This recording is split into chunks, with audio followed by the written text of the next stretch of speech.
Perkenalkan, nama saya Agnes Salasa Lubluk dari Prodi Ekonomi Pembangunan Fakultas Ekonomi. Pada pertemuan kali ini saya akan menjelaskan materi tentang deret berkala dan peramalan mata kuliah statistika dengan dosen pengampu Bapak Dr. Alphonse Satrianto SEME. Langsung saja masuk dalam penjelasannya. Data deret berkala adalah sekumpulan data yang dicatat dalam suatu periode tertentu. Manfaat analisis data berkala adalah mengetahui kondisi masa mendatang atau meramalkan kondisi mendatang.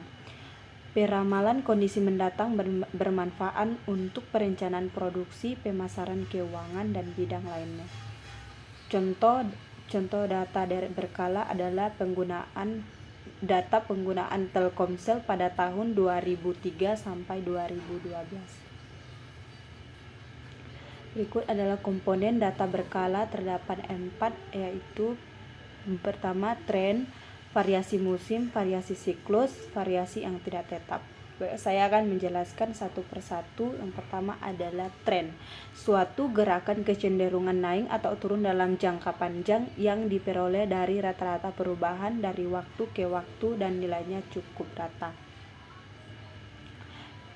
Tren data berkala bisa berbentuk tren yang meningkat dan tren yang menurun. Seperti gambar di bawah ini, tren positif datanya meningkat, sedangkan tren negatif datanya menurun. Tren ini dapat dipengaruhi oleh beberapa faktor. Yang pertama, perubahan populasi, harga teknologi, dan produktivitas. Metode analisis tren terdapat beberapa cara. Yang pertama, metode semi rata-rata. Metode semi rata-rata membuat tren dengan cara mencari rata-rata kelompok data. Terdapat beberapa cara. Yang pertama, membagi data menjadi 2 bagian. Jika jumlah data ganjil, maka nilai yang di tengah dapat dihilangkan atau dihitung 2 kali, yaitu 1 bagian menjadi kelompok pertama dan 1 bagian menjadi kelompok kedua. Berikut menghitung rata-rata kelompok pertama dan kelompok kedua. Berikut menghitung menghitung perubahan tren dengan rumus B K2 dikurang K1 dibagi tahun dasar K2 kurang tahun dasar K1. Dan yang terakhir, merumuskan persamaan tren Y sama dengan A tambah BX. Ini adalah merupakan contoh metode semi rata-rata. Cara yang kedua adalah metode kuadrat terkecil. Menentukan garis tren yang mempunyai jumlah terkecil dari kuadrat selisih data asli dengan data pada garis trennya.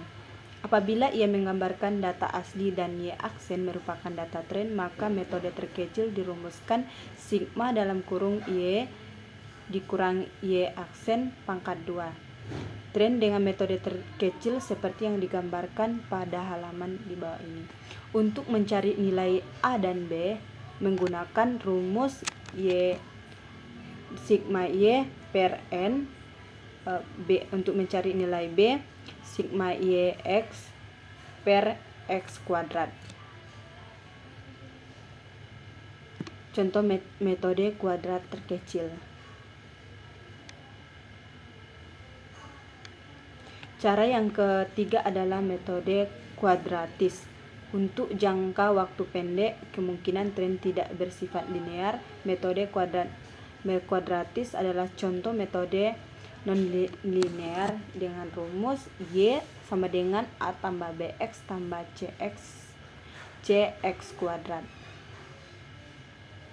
Koefisien A, B, dan C dicari dengan rumus seperti yang terdapat pada halaman berikut ini.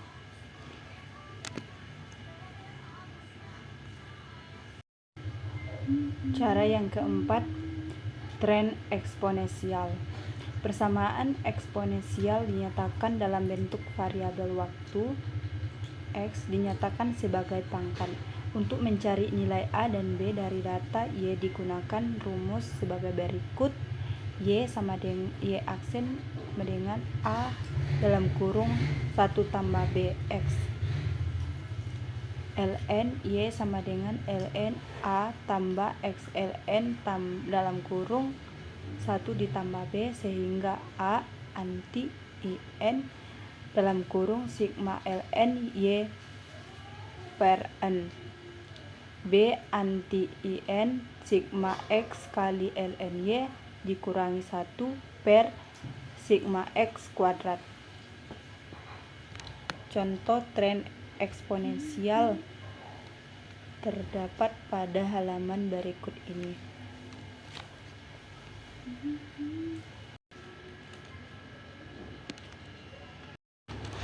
Metode deret berkala yang kedua adalah variasi musim. Variasi musim terkait dengan perubahan atau fluktuasi dalam musim-musim atau bulan tertentu dalam satu tahun.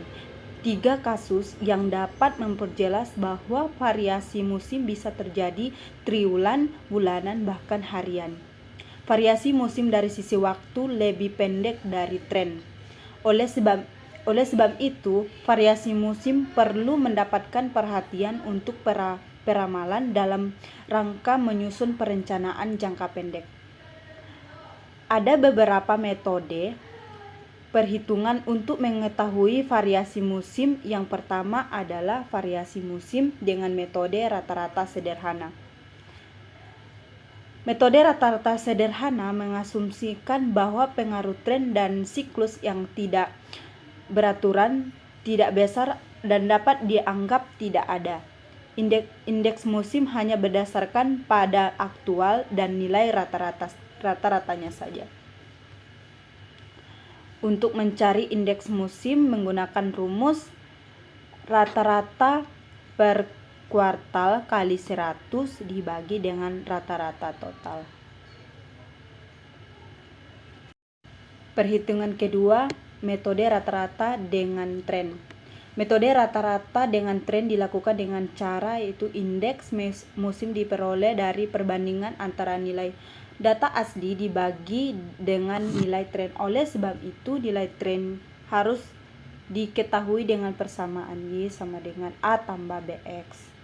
Indeks musim metode rata-rata dengan tren dirumuskan indeks musim sama dengan nilai data asli dikali per nilai tren dikali 100. Contoh rata-rata dengan tren seperti yang terlihat pada halaman berikut ini. Metode deret yang ketiga adalah variasi siklus. Variasi siklus adalah periode naik turun dalam jangka panjang.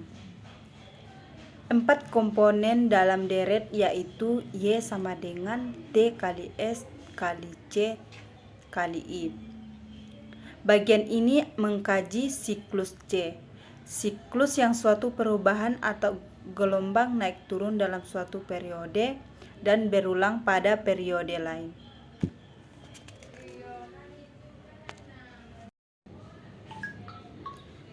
Metode yang terakhir adalah gerak tak beraturan. Gerak tak beraturan merupakan suatu perubahan berupa kenaikan dan penurunan yang tidak beraturan baik dari sisi waktu dan lama dari siklusnya. Banyak penyebab dari gerakan tidak beraturan, diantaranya adalah perang, krisis, dan bencana alam. Untuk mencari gerak tak beraturan adalah menggunakan rumus I sama dengan CI tambah C. Sekian dari penjelasan saya, terima kasih.